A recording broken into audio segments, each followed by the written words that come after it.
Sagittarius, your ideas are on fire in February. It is going to be one idea, one conversation, one bit of brilliance after another. But you really do have to pay attention. This February, we have the flavour of what Pluto is going to bring us for the next 20 years. And it's going to be life-changing. And for you, this Aquarius season, when we have Mercury, Venus, and Mars going into Aquarius, it's all about a change through information.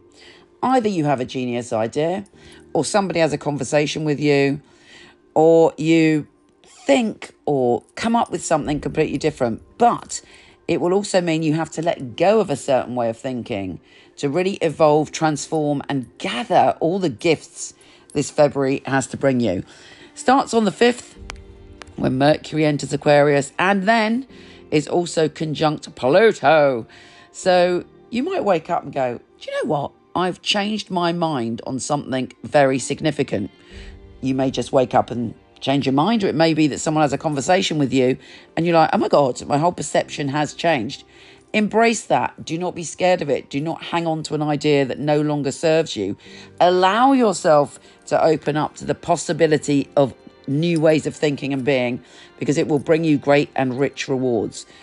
And to help you with that, actually, on the 9th of February, when the new super moon is in Aquarius, you can manifest your ideas into reality. Your thoughts have extreme power on that day, but it does involve letting go of something to draw in the new.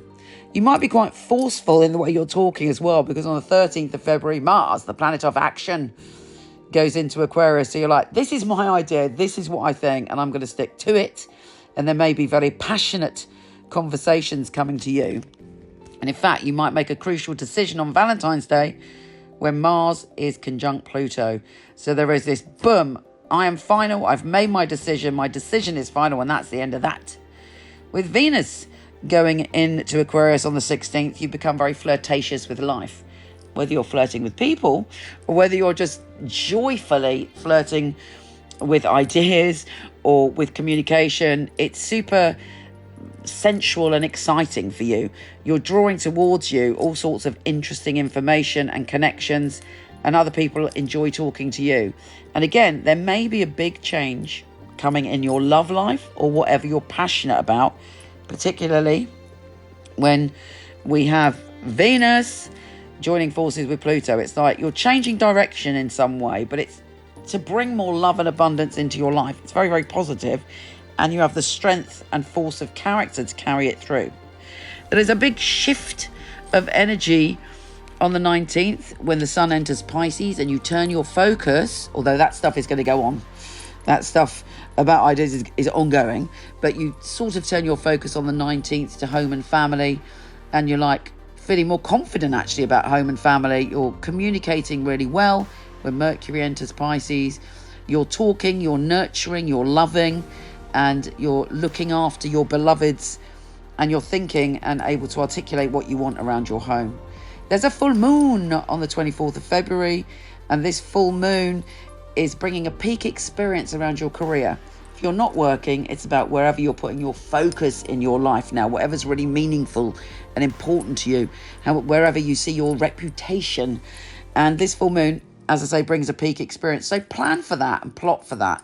If there's something you want to experience when it comes to your career, for instance, start building up to it to get to that peak on the 24th. Very exciting, but also look out for a intuition, a dream, or a synchronicity connected to your career. Super exciting. As we draw towards the end of the month, again, your focus is on your home and family. We have the Sun, Mercury, and Saturn joining forces in that position for you. And it's like, okay, I'm confident enough to say my needs and my desires and to commit to what I want. And that brings about a very positive shift because you're secure in yourself enough to make those decisions. With Mercury sextile Jupiter on the 29th, fabulous day where you are open and stretching yourself and open to receiving, and also you should have a nice cozy time. Take care, gorgeous, and I'll speak to you soon.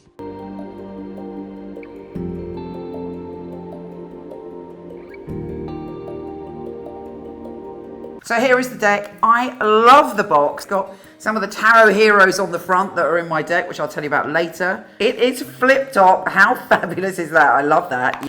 And then you have the little booklet here.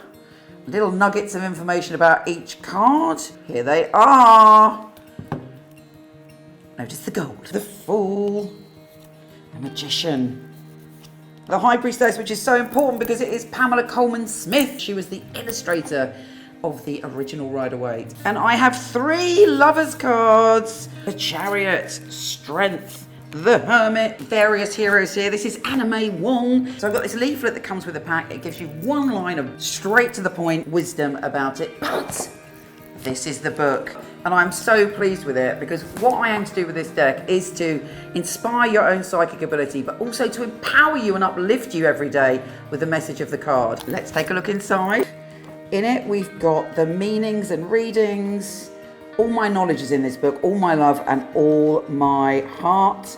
I talk to you about my journey, and I talk to you, most importantly, about how to dive in and learn the tarot really quickly, because that's the way I roll. Very easy guide.